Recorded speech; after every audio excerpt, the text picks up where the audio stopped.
Khi bệnh nhân có cải thiện về sức khỏe, mật độ xương tăng, sẽ bước qua giai đoạn 2. Các em sẽ được phẫu thuật chỉnh hình xương, khắc phục những đoạn xương cong quẹo. Chỉ với phẫu thuật tạo hình xương như vậy mới phục hồi được chức năng vận động của chân tay, giúp bệnh nhân đi lại, vận động tốt hơn. Tiến sĩ Lê Đình Lâm, một chuyên gia về chấn thương chỉnh hình, đã tham gia chương trình từ đầu và thực hiện nhiều ca phẫu thuật miễn phí cho các em.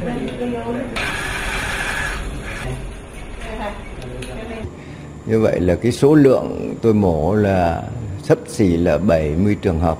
Khi mà tôi mổ như thế này á, chính nhờ có cái uống cái cao, xương nó chắc hơn, rồi cái tập luyện cơ nó khỏe hơn, và rất là ý nghĩa khi mà mổ xong thì các cháu đi lại được.